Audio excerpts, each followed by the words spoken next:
오늘 저희에게 주신 하나님의 말씀은 마태복음 21장 1절부터 11절까지입니다. 그들이 예루살렘에 가까이 가서 감난산 벳박에 이르렀을 때에 예수께서 두 제자를 보내시며 이르시되 너희는 맞은편 마을로 가라. 그리하면 곧 매인 나귀와 나귀 새끼가 함께 있는 것을 보리니 포로 내게로 끌고 오라. 만일 누가 무슨 말을 하거든 주가 쓰시겠다 하라. 그리하면 즉시 보내리라 하시니 이는 선지자를 통하여 하신 말씀을 이루려 하심이라. 일렀을 때 시온 딸에게 이르기를 내 왕이 내게 임하나니 그는 겸손하여 나귀 곧 멍에 매는 짐승의 새끼를 탔도다 하라 하였느니라. 제자들이 가서 예수께서 명하신 대로 하여 나귀와 나귀 새끼를 끌고 와서 자기들의 겉옷을 그 위에 얹음에 예수께서 그 위에 타시니 무리의 대다수는 그들의 겉옷을 길에 펴고 다른 이들은 나뭇가지를 베어 길에 펴고 앞에서 가고 뒤에서 따르는 무리가 소리 높여 이르되 호산나 다윗의 자손이여 찬송하리로다. 주의 이름으로 오시는 이여 가장 높은 곳에서 호산나 하더라. 예수께서 예루살렘에 들어가시니 온 성이 소동하여 이르되 이는 누구냐 하거늘 무리가 이르되 갈릴리 나사렛에서 나온 선지자 예수라 하니라. 아멘. 요즘 외국인들은 한국말 잘하죠. 빨리 중동 땅에 평화가 임했으면 좋겠습니다. 같이 기도해야 되겠습니다. 요즘 극장가의 흥행을 이어가는 영화가 있습니다. 뭔지 아세요? 왕과 사는 남자라는 영화입니다. 누적 관객 수가 1,500만 명을 넘었다고 하는데요. 마을 촌장인 어몽도라는 사람을 이제 폐위가 된 단종이 영월로 유배가면서 만나게 되죠. 그러면서 이야기가 시작이 됩니다. 영화에서 어몽도는 가난한 마을을 살리기 위해 유배지 유치 경쟁을 벌이게 됩니다. 어떻게 해서든 고위관직이 유배지로 우리 마을에 오게 되면 마을이 잘 될 거다. 먹을 걸 가지고 사람들이 오게 될 거다. 또 아이들은 한양으로 가서 공부도 하면서 잘 될 거다. 그런 기대를 가지게 되죠. 그리고 경쟁 끝에 마을은 유배지가 됩니다. 어떤 사람이 올까? 누가 올까? 막 기대하면서 기다리게 됩니다. 근데 심지어 왕이 온대요. 마을 사람들이 기대했던 그런 사람이 아니었던 거죠. 그런 권세 있고 능력 있는 왕이 아니었습니다. 상처 입고 또 무너지고 아무런 힘없는 존재, 오히려 마을을 위기에 빠뜨리는 그런 사람이 오게 됩니다. 차라리 오지 말았으면 하는 그런 왕이 오게 됩니다. 그런 왕과 함께 살면서 생기는 이야기입니다. 그런데 2000년 전 예루살렘에도 이와 비슷한 일이 일어나게 됩니다. 사람들은 왕을 기대하며 기다렸습니다. 우리를 구원해 줄 메시아가 오셨으면 좋겠습니다. 그렇게 기도하면서 기다렸습니다. 그리고 왕이 오셨어요. 오늘은 종려주일입니다. 예수님 십자가 지시기 위해 예루살렘에 입성하신 날이고 고난주간의 시작입니다. 예수님 당시 예루살렘에 누군가 무엇을 타고 그 성에 입성한다는 건 그냥 단순한 이동이 아니라 하나의 메시지였습니다. 공식적인 입성 행사가 있습니다. 그러면 전쟁에서 승리한 왕이나 장군의 개선 행렬입니다. 말을 타죠. 그리고 병거를 탑니다. 굉장히 화려하게 입장을 하는 겁니다. 그리고 성 안으로 들어옵니다. 사람들은 그런 왕을 보고 환호합니다. 열광합니다. 소리칩니다. 사람들은 우리를 구원할 메시아도 당연히 그와 같을 거다라고 생각을 했습니다. 그런데 예수님 뭘 타고 입성하셨나요? 나귀를 타셨어요. 나귀를 타고 들어오십니다. 예수님의 모습은 너무 초라합니다. 너무 볼품이 없습니다. 성경에 나귀라는 동물은 100번 넘게 기록이 되어 있습니다. 나귀는 사람들에게 굉장히 밀접한 그런 동물이었습니다. 사람들이 타고 다니는 이동수단이었고요. 짐을 실어 나르는 그런 수레이기도 했고요. 그리고 생계수단이었고 재산 목록 중에 하나였습니다. 말과는 다르죠. 말은 힘을 상징하고 권력을 상징하고 승리를 상징합니다. 그래서 왕과 잘 어울립니다. 근데 나귀는 그렇지 않습니다. 여러분, 왕이 만약에 오늘 이 시대에 트럭을 타고 온다고 생각해 보십시오. 왕이 오토바이를 타고 온다고 생각해 보세요. 어울리지 않죠. 사람들은 종려나무 가지를 흔들면서 환호했습니다. 예수님 우리 마을에 오시니 모든 게 다 잘 될 거야. 우리도 좋아질 거야. 우리 구원받을 수 있을 거야. 그렇게 열광했습니다. 그런데 왕으로 오신 예수님의 모습은 너무 초라했습니다. 기대와는 달랐습니다. 이 본문을 보며 정말 예수님이 우리와 기대했던 모습과 같은가, 이 질문을 우리에게 던집니다. 그때 본문은 우리에게 말씀하죠. 첫 번째로, 그래도 예수님은 우리 인생의 왕이시라는 겁니다. 2절에서 5절 말씀 우리 한 절씩 교독해 봅니다. 이르시되 너희는 맞은편 마을로 가라. 그리하면 곧 매인 나귀와 나귀 새끼가 함께 있는 것을 보리니 풀어 내게로 끌고 오라.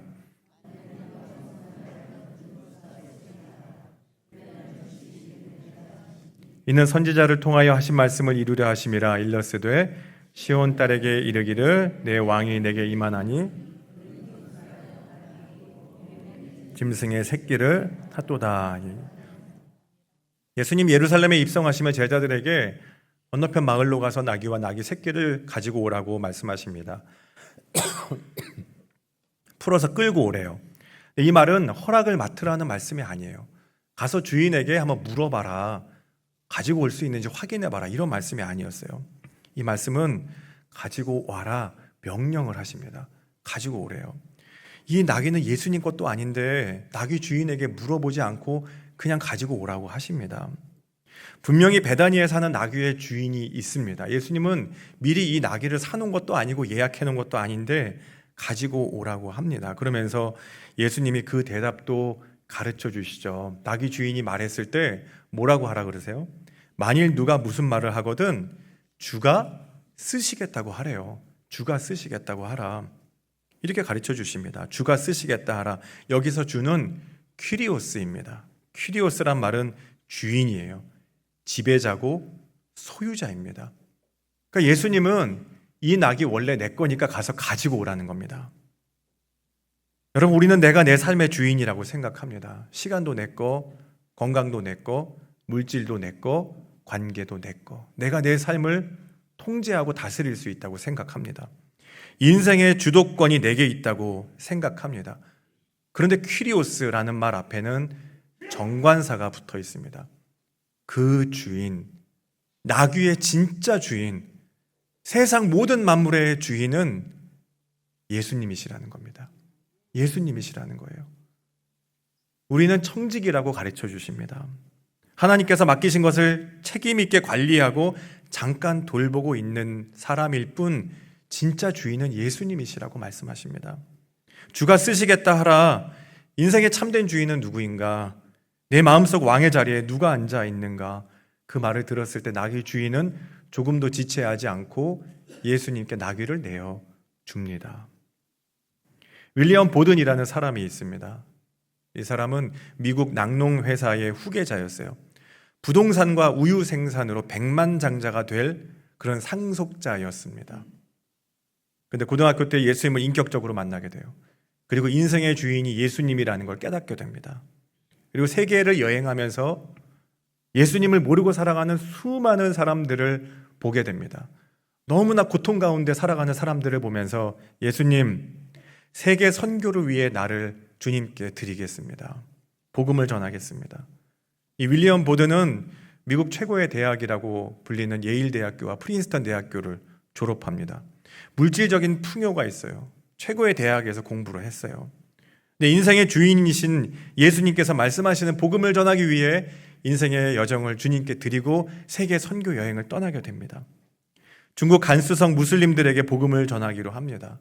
그 전에 아랍어를 배워야지, 이슬람의 문화를 접해야지. 그러면서 이집트로 떠나게 돼요.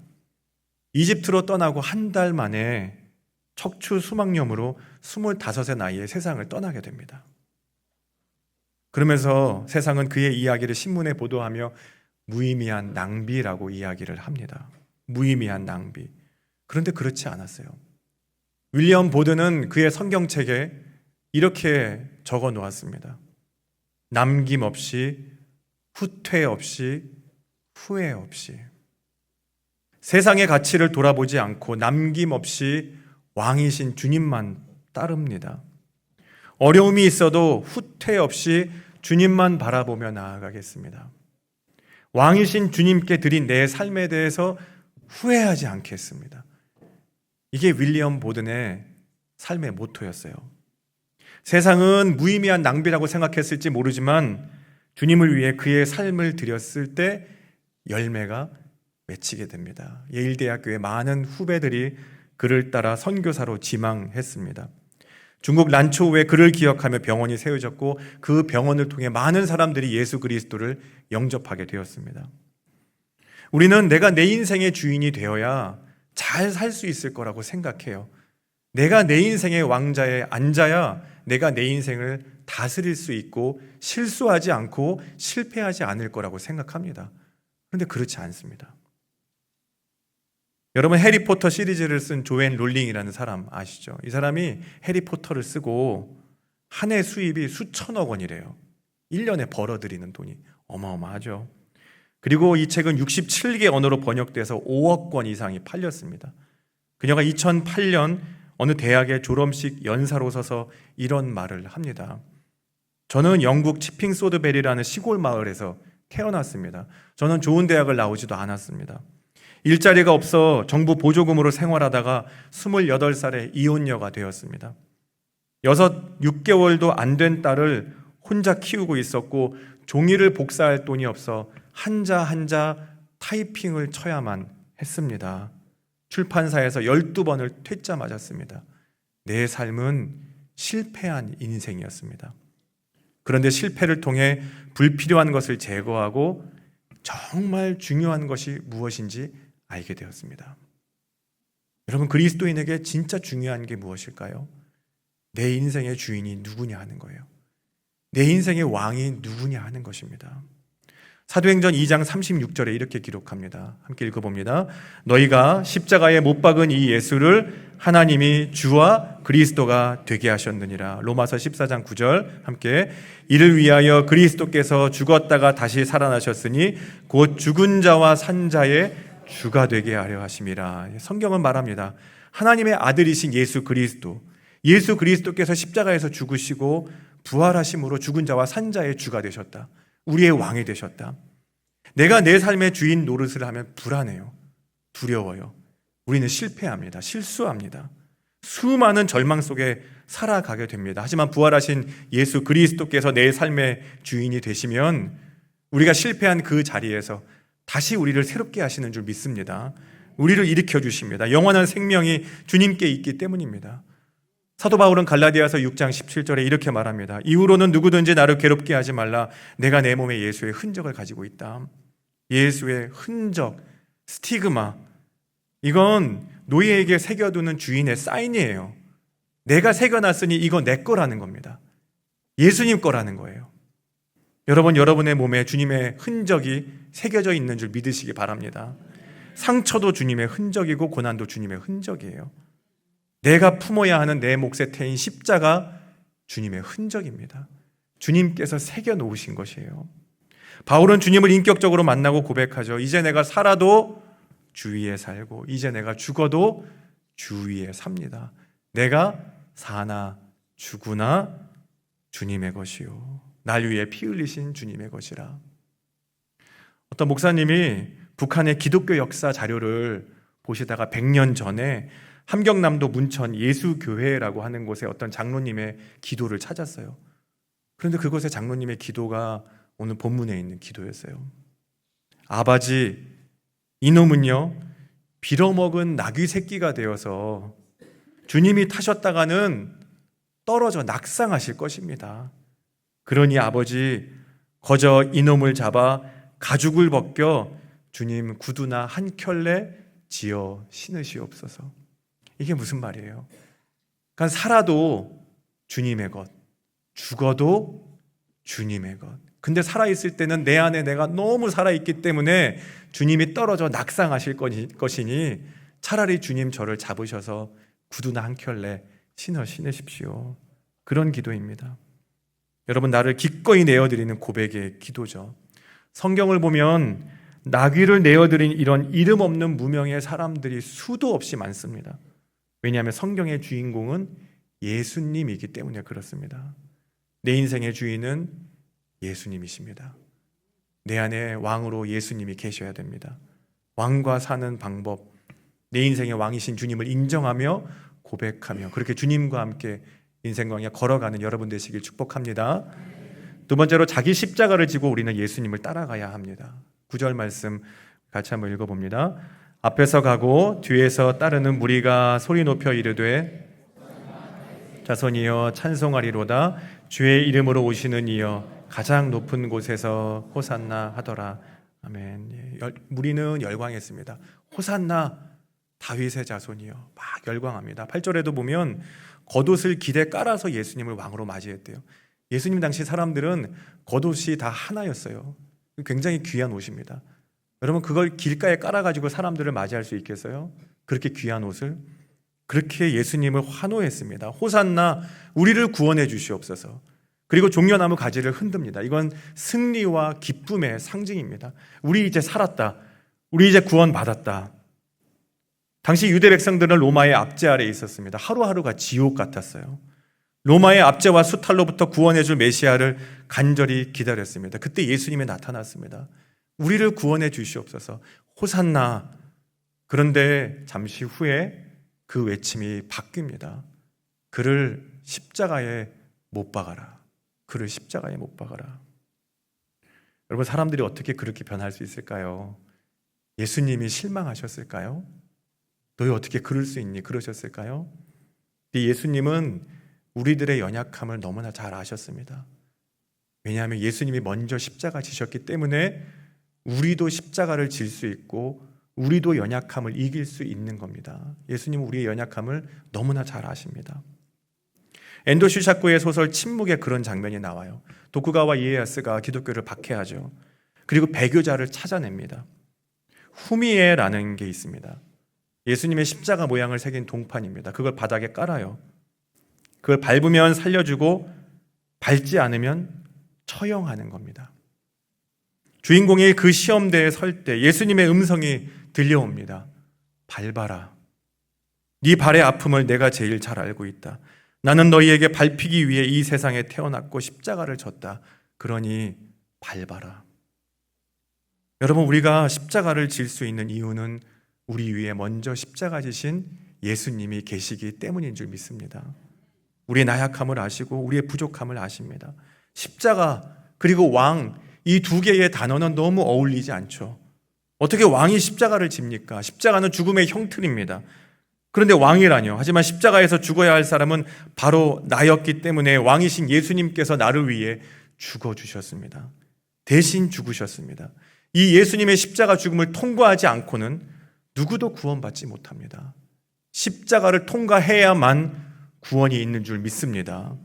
주님께서 내 죄를 대신 지시고 십자가에서 죽으셨다는 걸 믿는 사람만 영생을 선물로 얻습니다. 왕이신 예수님이 십자가를 지심으로 우리를 왕 같은 제사장이 되게 하셨기 때문입니다. 여러분 누구나 자기 십자가가 있죠. 내 십자가를 내 힘으로는 질 수가 없습니다. 감당할 수 없습니다. 하지만 십자가 지신 왕이신 예수님의 능력으로 우리는 십자가를 지게 됩니다. 사랑하는 여러분, 사람들은 자기 문제를 해결해 줄 왕을 기대했습니다. 그런데 예수님은 기대와 달리 나귀를 타고 오신 초라한 왕, 십자가를 지신 왕, 낮아지신 왕. 하지만 십자가 지시고 부활하신 우리를 위해 이 땅에 오신 진정한 왕이셨습니다. 이제 주님께서 우리에게 베풀어 주신 그 은혜를 기억하며 성찬의 자리로 나아가려고 합니다. 우리 위에 십자가에서 내어주신 몸과 흘리신 피를 기억하며 주님, 내 인생의 왕은 주님이십니다. 내 십자가를 품고 내 십자가를 지고 주님을 따라가겠습니다. 그렇게 믿음으로 고백하는 여러분 되시길 간절히 축원합니다. 주신 말씀 새기며 잠시 묵상으로 기도하겠습니다.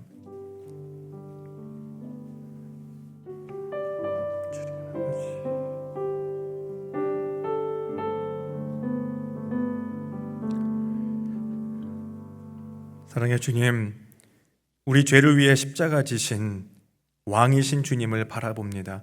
내 삶의 주인은 내가 아니라 주님이심을 고백합니다. 날마다 자아를 십자가에 못 박고 주님 가신 길을 따라가게 도와주옵소서.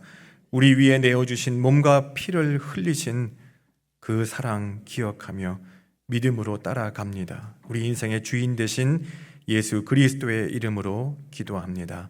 아멘.